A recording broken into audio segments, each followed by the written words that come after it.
আমার এক ইজ্জত আমি কয়জনকে দেখাবো? আমার ইজ্জত আমি একজনকে দেখাইছি, আমি তার সাথে সংসার করতে চাই, আমার অন্য জায়গায় কখনো সংসার হবো না। আমি একটা নারী, আমার ইজ্জত এক জায়গায় দেখানো হয়ে গেছে, আমি কিভাবে অন্য জায়গায় যেই করব?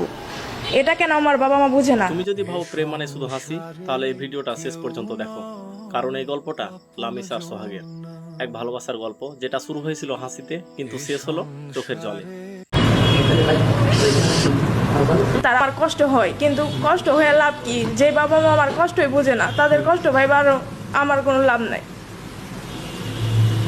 বাবা মার কেমন আদরের সন্তান ছিল তুমি?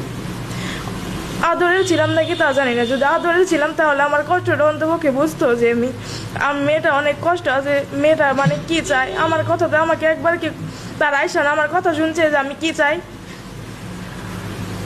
তারা শুধু কে বুদ্ধি দিল, কে কি বললো যে এভাবে করবো, এভাবে করে কি মানে আমার যে সম্মানটা যে পর্যায়ে চলে গেছে, এই সম্মানকে কখনো উঠে আসবো? এই সম্মানটাকে কেউ দিতে পারবো?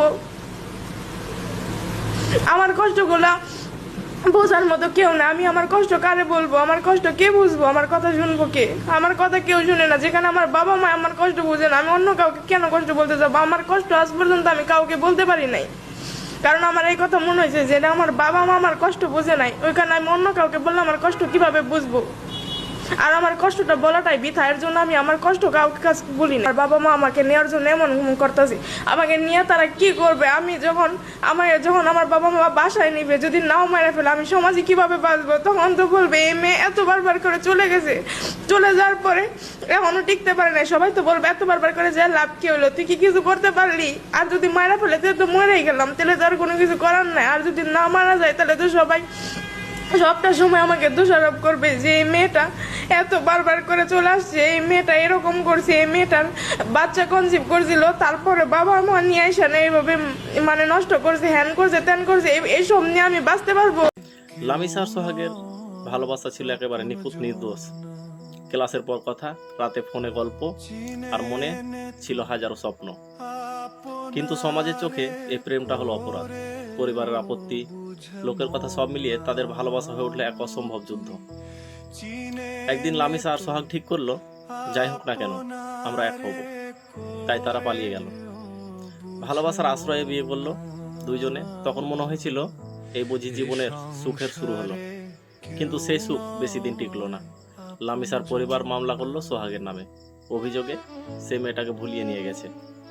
আজ সোহাগ জেলের ভিতর, আর লামিসা একা বসে, হাতে শুধু একটা বিয়ের ছবি আর হাজারো প্রশ্ন। যে পুরুষ আমার জন্য জেল খাটতে পারবে, সেই পুরুষ অবশ্যই আমাকে ভালোবাসে। ভালোবাসলে তো আর এখানে মানুষই দেখে না যে কার কি আছে না আছে। এগুলা দেখলে তো মানে সম্পদকে ভালোবাসা হলো, তাকে ভালোবাসা হলো না। আমার জন্য সবাই দোয়া করবেন, আমি যেন ওকে বাই করতে পারি, ওর সাথে সংসার করতে পারি। আমি সোহাগকে মুক্ত করার জন্য আমার যা যা করতে হবে তাই করব। আমার যদি ওকে মুক্ত করার জন্য যদি আমাকে যদি সেফ কাস্টডিতে যা যদি করতে হয়, তাও আমি খাটতে রাজি আছি, তাও আমি ওকে ছাড়াবো। ওকে ছাড়ানোর জন্য আমার যা যা করতে হবে তাই করবো। তুমি কি মাননীয় আদালতের সামনে গিয়ে তুমি তোমার এই কথাগুলো বলতে পারবে? হ্যাঁ, বলতে পারবো, কেন বলতে পারবো না? এখন আর বলার কি বাকি আছে? সমাজ বলছে ওরা ভুল করেছে, কিন্তু ভালোবাসা কি কখনো ভুল হতে পারে? ভালোবাসা যদি হয় অপরাধ, তাহলে এই সমাজে সবচেয়ে দোষী ভালোবাসে। কারণ প্রতিটা সোহাগ আজও জেলের ভিতরে, আর প্রতিটা লামিসা কাছে শুধু ভালোবাসার অপরাধে। অভাব যখন ঘরের জানালা দিয়ে ঢুকে, ভালোবাসা তখন জানালা দেয়া পালায়।